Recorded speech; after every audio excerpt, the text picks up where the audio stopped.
So today we're hosting the Dive at Printed. I'm going to be your host, Adnan Omar, and the person in the hot seat today. Can you introduce yourself?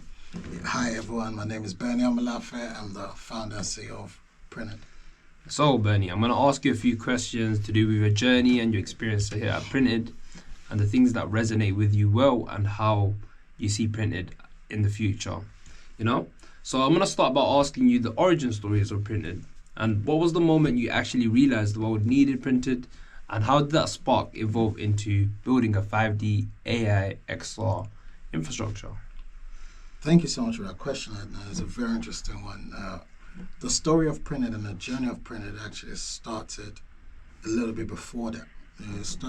We were in a little bit of a situation where we were trying to prevent gentrification in Peckham, and we wanted to create this Wakanda in Peckham to kind of solve that. And one of the things that we wanted to do as part of this was to kind of bridge the physical and digital sort of shopping experience. And we wanted to use VR to kind of like just, essentially demonstrate the sort of process for a lot of the sort of sellers that we were working with at the time. But that, we had a problem, and the problem was we just couldn't create content for it. And that took me back to when I had a 3D TV, and we were promised at a time that we were gonna, be able to watch sports, movies, just everything in 3D, but that just never materialized. But when you sort of autopsy the situation and you try and figure out what went wrong, it's just very blatant. It's that it was just very complex creating content for that medium. And then 4K came along, and it was stratospheric from there. And VR was experiencing the same thing. But with VR, and I had a passion for VR in the sense that we figured out, look, VR could solve a plethora of problems, but the challenge is the same challenge 3D has, is that it's not very easy creating the experience for the medium. Unless, even for the people that are using the Unreals and the Unity, you have to go for the complexity of learning the process and stuff like that. So for us, it was, is there an easy way around this? But we had to also understand the philosophy of why you need the contraption of the medium to essentially create VR. And it traces all the way back to the father of VR, Ivan Sutherland, who created this thing they called the Sword of Damocles, because it was this contraption that was hanging from the ceiling, and you could put your face in it, and that was kind of like the foundation of AR VR. But AR kind of deviated from them. Big shout out to like the Snapchats that sort of made AR go mainstream by just adapting into the Snapchat solution. And we had Dogface. A lot of people don't even know that that's AR. The face filters and the lenses and stuff like that. And then, all of a sudden, 1.4 billion people daily use some form of augmented reality. But for VR, there was still this belief system that, it has to be stuck in this contraption of a headset. Bear in mind, there's a reason for that, because you have the best experience and you get a full immersion, because it kind of like just, immerses you in this virtual world. But there were so many rules that started to develop around this that you have to sort of deconstruct and say, why is that rule that this had to be artificially created? Okay, because content creation is difficult. All right, why do we need a contraption for this? Because you have the most immersive experience. But then, what's the price range like for that?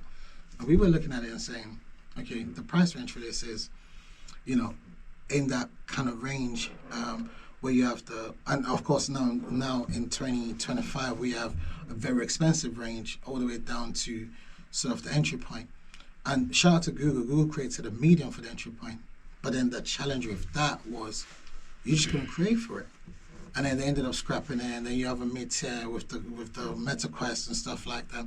And for us it was, all right, let's solve that problem. So we started off saying, all right, let's make it easy for people to use content that they already have to create a VR experience that you could then use in a cardboard, for instance, or even a MetaQuest.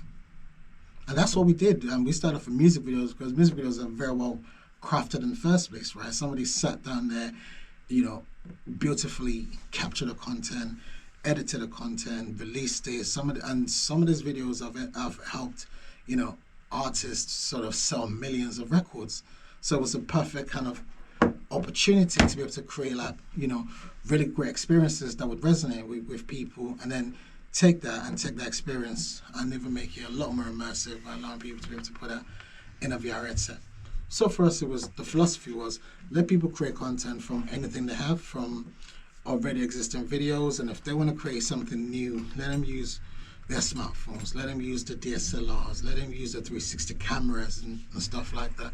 And then when people want to sort of access this content, they should not be limited to a VR headset. And it's that let them access this from smartphones, tablets, computers, TVs, and AR, VR devices. And the reason why I wanted to sort of be very long-winded about this is I wanted to actually story and document, the history of how we got to, where we are. And there's a little bit left on that. In that we started off like, okay, let's take two-dimensional content, right?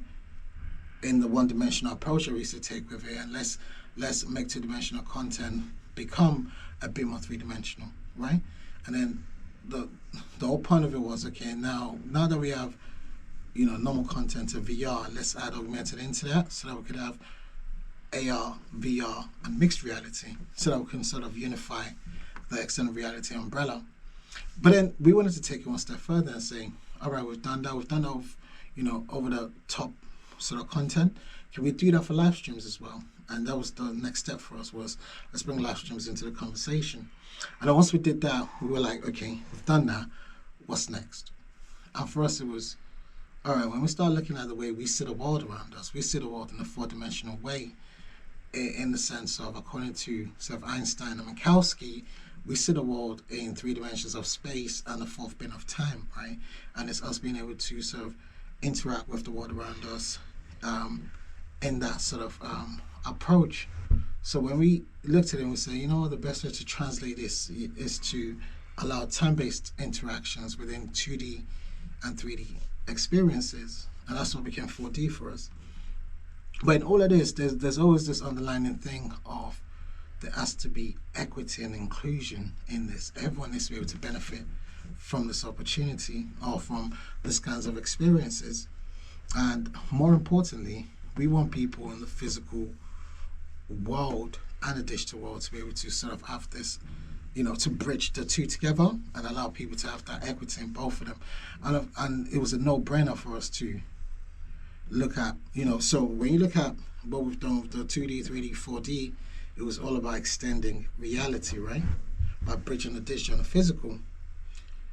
And then once we've done that, the next step for us is about augmenting humanity, right? And as I was saying, how do we allow people that feel excluded from experiences like this to make sure that they are, from day one, we've been thinking about it, because it's always been about accessibility, right? It's always been about making this accessible, make the creation accessible, make the consumption accessible, and stuff like that. So now it's like, okay, we're talking about accessibility, but what about the people that need accessibility the most? How do we include them in the conversation? And we felt like that's just 5-dimensional, because now that we're talking about augmenting humanity, the 5 senses, how do we allow that to, sort of be brought to the levels of, having everyone sort of coexist or co-experience this in a shared reality? I think that's what led us to creating 5D experience, and it's all about allowing disabled people who make up, in the UK, 1 in 4 people are disabled, right? And 6 out of 10 of these people feel excluded. That's a huge number of people that need not be excluded. But when you start to drill down, because we're always trying to figure out, why is this? Let's challenge the reasons why this. The same thing we did with the VR sort of situation, where we have these notions that have kind of been embedded in us, that we've inculcated, that we've probably forgotten where we've got it from, but then they've kind of gathered our philosophies going forward. We did the same with the whole 5D. We said, why is 5D the way it is? And it boiled down to one thing. When you look at like organizers and venues and people in premises, they do the best they can to meet the legal requirement of reasonable adjustment. It's just that it's often not adequate. So my question to that is, you position accessibility at the heart of printed. Yeah. Why do you believe that the entertainment industry has actually failed disabled audiences, and how do you believe that printed would change that narrative? So I don't feel this. I don't feel like they failed. And this is a notion I want to put out there. If you speak to businesses, there's a legal requirement for businesses to create reasonable adjustments. Now, let's be clear. If we look at the stats right now, 96% of websites globally are inaccessible, right? When we look at a lot of premises, a lot of them are inaccessible. And very often it's because just of the way because a lot of these buildings are like kind of, they're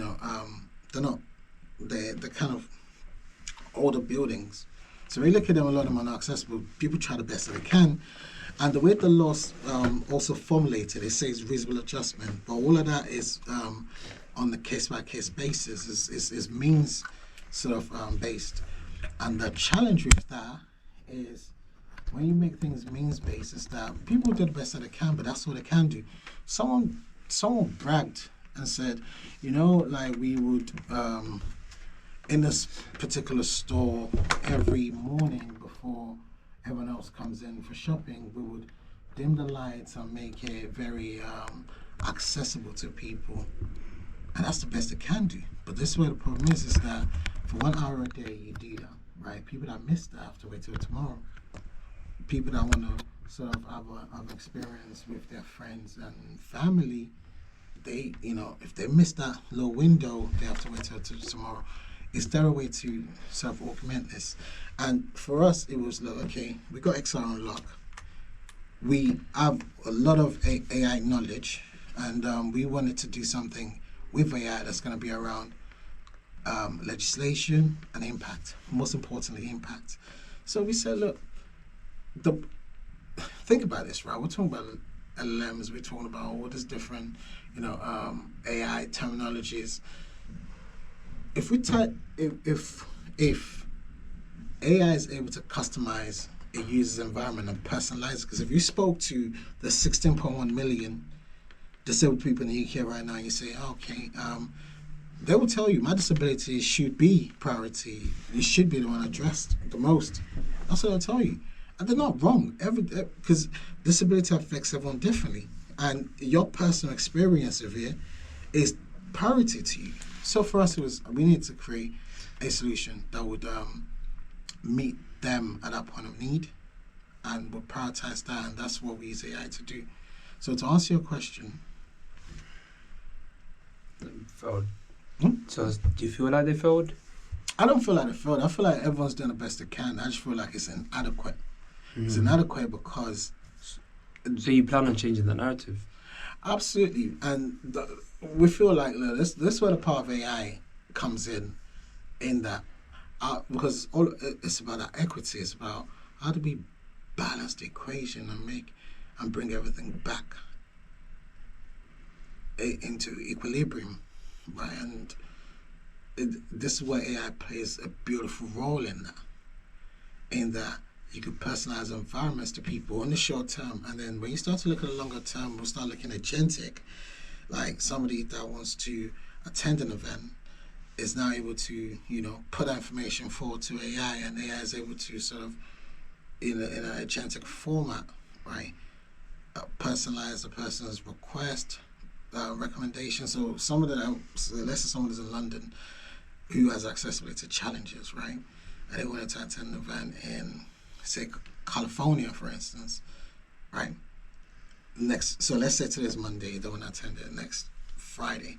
And they say to the AI, I want to attend this event. This AI is, the flights, the ticket for the event, the accommodation, the transportation, and they want to get to the event and showing that they get the right kind of seating. And it's doing that,